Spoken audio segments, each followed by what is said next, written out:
strip buckling, and I'd like to do an example on the homework that I started last Friday. I'll just give you all the boundary condition, but I did not complete it or did not do it, and I'd like to do an example of elastic curve. Okay, so we were dealing with this problem yesterday. Just quickly recap. Okay, just quickly recap. We know that member BC is made up of a steel of A36 steel, and the Young's modulus is equal to 29 times 10 to the power 6 psi.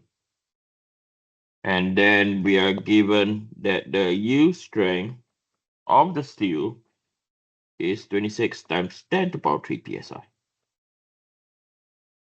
Okay, so yesterday, I still remember we label this axis.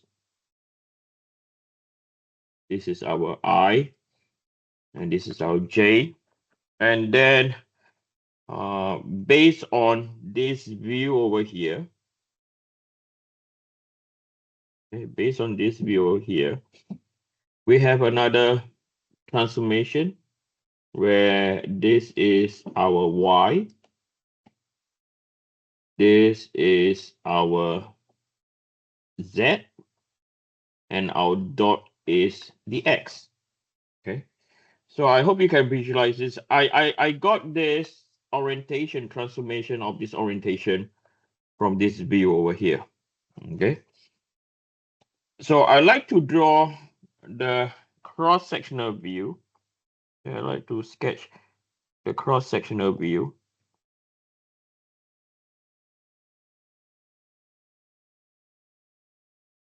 of the beam of the member BC. Okay, I like to sketch the view of the member BC. Okay, so the cross-sectional view, if I drew the cross-sectional view, I did not do it properly yesterday. It seems a bit confusing. We know we have a dimension over here where this is 1 inch. And then we have another dimension over here where this is 3 inches. And if I were to sketch our transformation, this is our X, this is our Z, and this dot over here represent our Y, okay, or our rotation Y. So from here, we know that this is about the ZZ axis, right? And over here, this is our XX axis. So the first, I'm going to go through briefly what we have done before. So if we look at buckling, oops, C missing. Buckling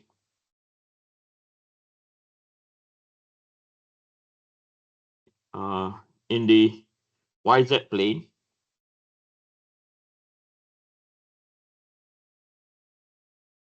Okay, so I'm zoom out. So YZ plane. So basically, the member, I'm going to sketch the YZ plane. The member, one end is pin, and the other end is also pin. Okay, so when that's the case, so we have both ends pin.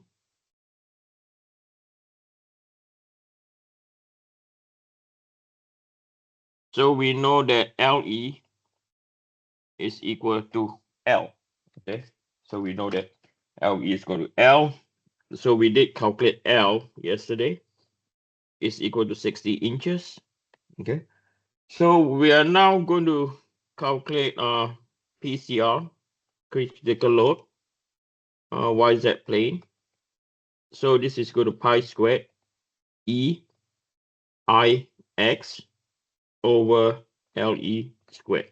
Okay, because both ends are pin, LE is going to be equal to L. So just to if both ends are pinned. Okay, so this is where we grab our information from. Both ends are pinned. Okay, so both ends are pinned. So now we have to find Ix. So Ixx, so we can see with this axis over here, this is our XX axis. Okay, so therefore Ix, so the width is 1, the depth is 3 cubed, and over 12. Okay, so 3 power 3 divided by 12 is equal to 2.25. So from here, we calculate our PCR YZ plane. So this is inches to power 4. So you have pi squared, 29 times 10 to power 6, 2.25. And then the whole thing divided by the equivalent length. And then we square the whole thing. Okay.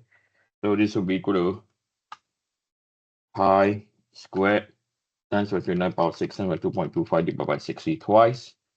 So it's equal to 178.887.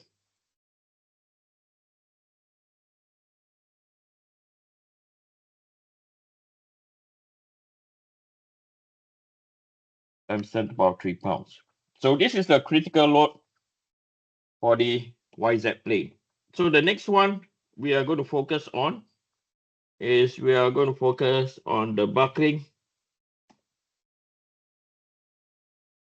Okay,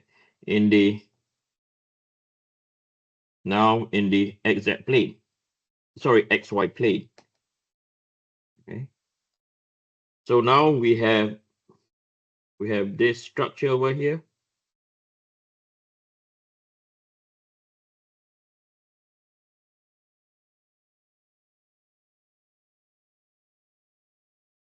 Right, and this is our point C, and this is our point B. Okay, so likewise, this is our point C. So we are looking at a different view now, and because of this flat region over here, okay, is resisting the moment.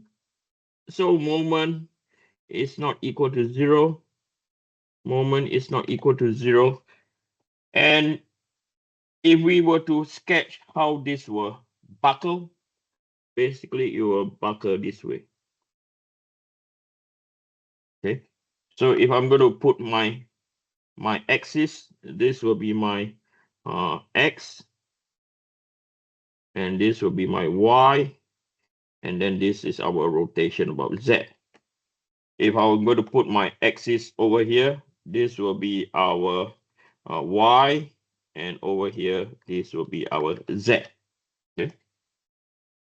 So from here, we know when both ends are pinned, LE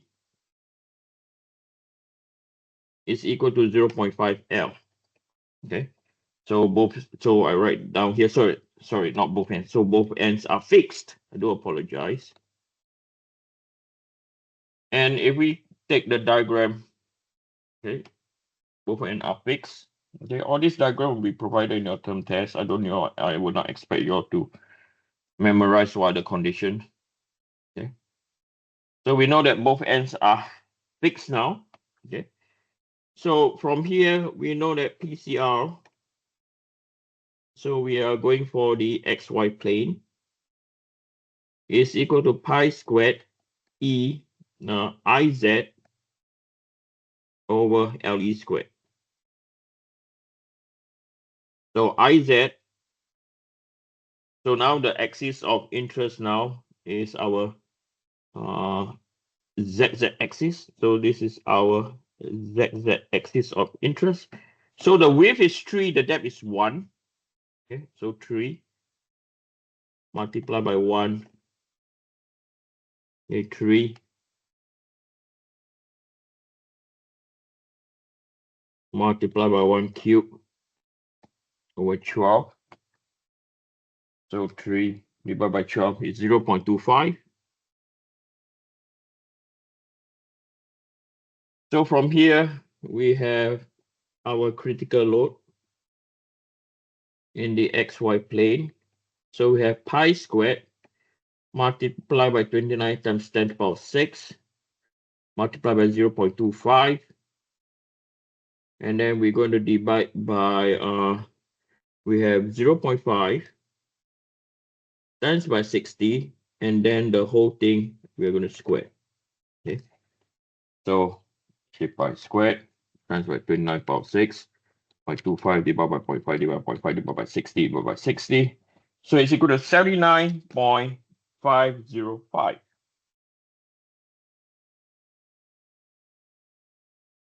Okay, times 10 to the power 3 pounds. So from here, we will say that the P, okay, we have to select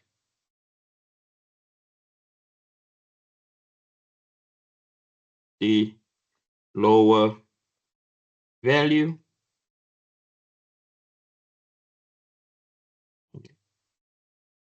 We have to select the lower value because the buckling in the XY plane is loaded on YZ. If we load the structure at 178.887 times 10 to the power 3 pound, okay, the structure will buckle in the XY plane already. So we have to pick the lower one.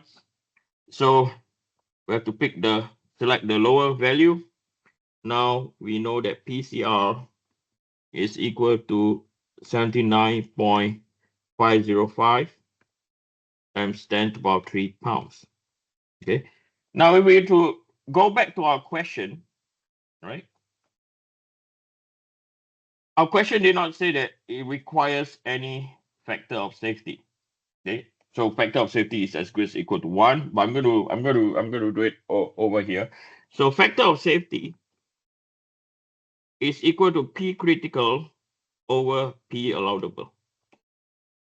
Okay. So saying that it's not given, okay, nothing is given. So we put this equal to, so this in terms is, we're going to assume it to be 1. Okay. So PCR is 39.505 times 10 to the power 3 over P allowable. So from here, we see that P allowable will be equal to 79.505 times 10 to the power 3 pounds. Okay. So now we have to check if the structure is safe.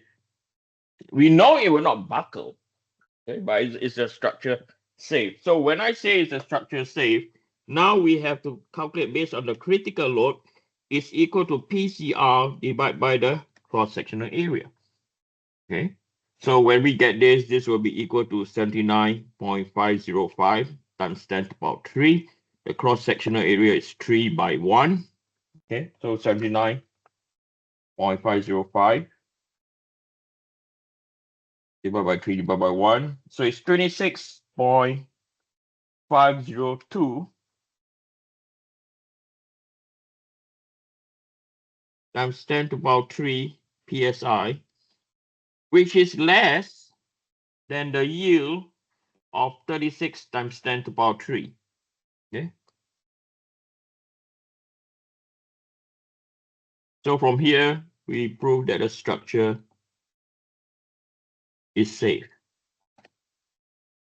Okay. We know it will not buckle. I mean, we know that at 79.505, if you load less than that, or you hit the critical load, it's just at the boundary that it might buckle. Okay. But we also have to calculate the stress, and the stress we compare with the yield. Okay? It has to be lower. If it's higher, then the structure will fail. So when, I'll write down here, when stress critical is greater than stress yield, then the structure will be unsafe. Are we clear? Okay, so this is, I want you to have a habit of comparing. You have to compare. We cannot just calculate the critical load, the P allowable. No, you also have to include the stress. Okay. So after all this, at the end of the day, what we want to calculate, okay, I'm going to copy this diagram again.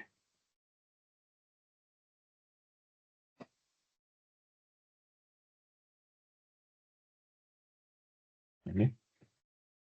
So what we have calculated, okay, so if I'm going to sketch the free body diagram or multi-body free body diagram, okay, so we have member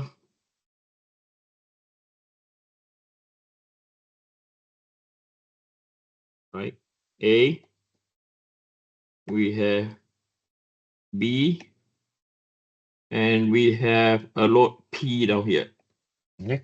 At the end of the day, what we want to calculate is the P value. Okay, that's what we're trying to achieve down here.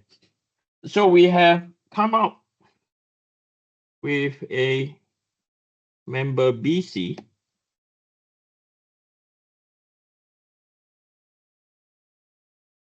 right? And we know, we just came from there, we know that over here, this load